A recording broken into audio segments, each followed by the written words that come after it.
के बाद जब एब्रोगेशन ऑफ आर्टिकल 370 और आर्टिकल 35 अल्फा हुआ है तो failure of Jammu Mahasabha and Maharaja Hari Singh to join the union of India in 1940 to bisect the country बंटवारा into two parts and formation of Pakistan occupied Jammu and Kashmir region. Pakistan's never-ending desire to take to Kashmir. Kashmir became the oxygen of Pakistan's army. We fought 3 wars, 1965, 71 and of Vijay. बहुत कुर्बानियां दी हमारे लोगों ने इन 3 लड़ाइयों में और पाकिस्तान अभी भी पीछे हटा नहीं और 1989 में उसने इंसर्जेंसी का आगाज किया अपने जम्मू कश्मीर स्टेट के अंदर। Discriminatory politics, exploitation of Jammu and Ladakh, Kashmir centric politics by Kashmir party leaders carried on for last 75 years और इसमें सफर किया जम्मू और लद्दाख के लोगों ने। अब पिछले 32 साल में जब से इंसर्जेंसी स्टेट में लागू हुई, गन कल्चर आया, क्या हुआ? There was no political or military vision described. There were no clear-cut decision given to the security forces to eradicate militancy in the valley. कोई वक्त टाइम लिमिट नहीं दिया गया कि मिलिटेंसी को खत्म किया जाए। The root cause of militancy was not addressed. Ethnic cleansing of Kashmiri Pandits took place. It was not stopped. It was allowed. And rehabilitation of Kashmiri Pandits has not taken place till date. जितने भी department थे जम्मू और Kashmir state में अंदर, उन्होंने militancy को industry बना लिया और करप्शन आसमान छू गई। वैली के अंदर अपीजमेंट दिल्ली गवर्नमेंट की चलती रही जब तक जम्मू और लद्दाख को बाई साइड में रख दिया। जम्मू और लद्दाख की डिमांड्स को दिल्ली ने बिल्कुल नजरअंदाज कर दिया। कश्मीर पॉलिटिक्स मिलिटेंसी को कैलिब्रेट करने लगी और उसको एक्सप्लॉइट किया। डेमोग्राफिक जिहाद अनलीश किया गया और जम्मू प्रोविंस को मुस्लिम वोटर से घेरा गया। ये आप सब लोग जानते हैं। इसी दौरान ब्यूरोक्रेटिक फेलियर हुआ और ब्यूरोक्रेसी करप्शन भी हदें पार कर चुकी। रोशनी एक्ट को लागू किया गया और जम्मू के लैंड बैंक में से जमीनों को हड़प लिया गया।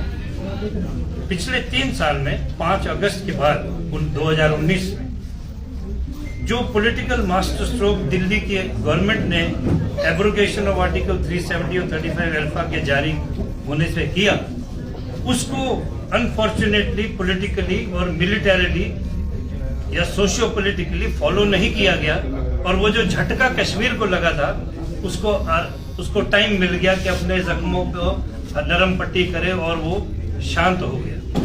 ये बहुत बड़ा लॉस था। जम्मू रीजन फिर भी दिल्ली नजरअंदाज करती रही।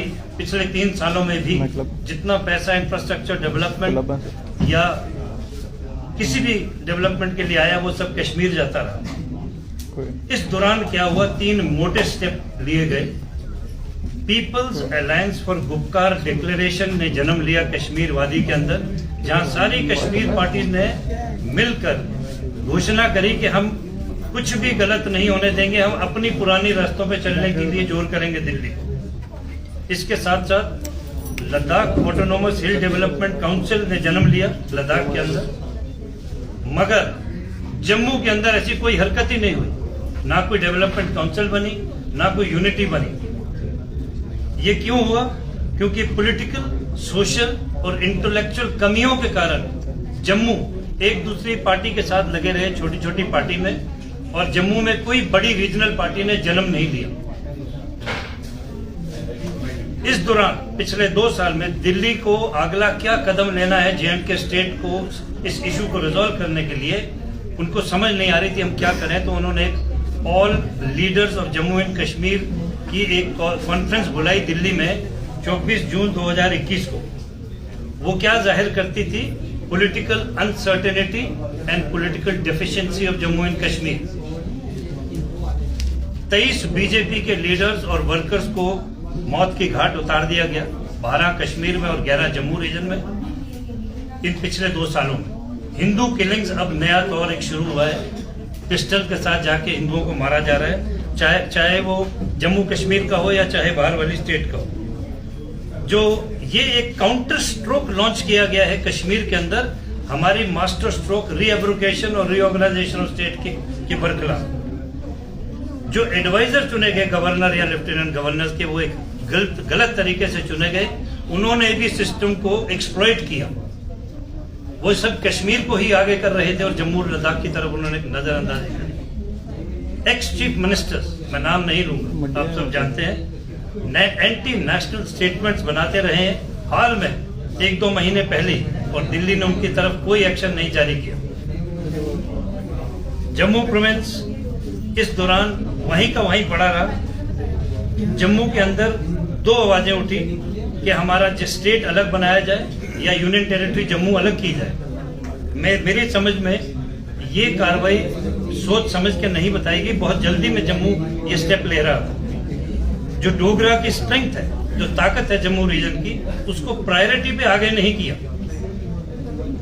रिएक्शन और दिल्ली, ये जितनी पुकारे और मांग दिल्ली जम्मू की रही, दिल्ली ने इसकी तरफ फिर नहीं देखा।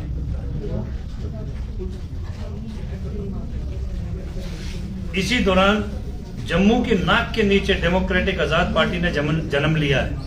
क्या ये जम्मू के लोगों के लिए सही है? वो क्या करेगी आगे जम्मू के लिए, कि फिर कश्मीर सेंट्रिक पॉलिटिक्स ही लागू करेगी? अब मैं आता हूं अपनी पार्टी पे, सैनिक समाज पार्टी। सैनिक समाज पार्टी एक नेशनलिस्ट पार्टी है, बहुत स्टेट्स के अंदर हमारी होल्ड है। आज दिल्ली के जंतर मंतर के अंदर 1000 एक्स सर्विसमैन और लोग मिलकर OROP और के लिए और पेंशन की पुकार कर रहे हैं दिल्ली में। हम उनको सपोर्ट अपनी तरफ से पूरी देते हैं और मैं दिल्ली जा रहा हूं, मैं उनके साथ मिलूंगा और इस आवाज को आगे बढ़ाएंगे। हमारे पार्टी ने जम्मू कश्मीर में ये आवाजें बहुत उठाई हैं जो हमारी लोगों की जरूरत है। हमारी पार्टी का दम क्या है? हमारे पास इंटेलेक्ट है, नेशनल स्पिरिट है, एक डिसिप्लिन कार्डर है और क्लियर कट विजन है। पार्टी लोगों के लिए काम करेगी और socio political stability of union territory of Jammu Kashmir union territory की पुकार करेगी और उसको स्टेबल लाने में मदद करेगी। हमारी पार्टी क्या करने जा रही है, हमारा एम क्या है, विजन क्या है? पहला, रिहेबिलिटेशन ऑफ कश्मीरी पंडित्स को वापस लाना, जम्मू एंड कश्मीर स्टेट में बसाना। जो डोगरा की ट्रेडिशन है, आर्ट, कल्चर और डोगरी लैंग्वेज को बढ़ावा देना। 24/7 दूरदर्शन चैनल को लागू करना ताकि लोगों को अवेयरनेस बढ़े, लोगों तक आवाज पहुंचे इस दूरदर्शन चैनल के माध्यम से। और जो हमारा आर्टिकल 371 है, हम उसको इम्प्लीमेंट करेंगे, जोर देंगे ताकि हमारी लैंड बैंक में रोशनी के तहत आगे चोरी ना हो और हमारी जितनी गलत कार्रवाई हो जमीनों को वापस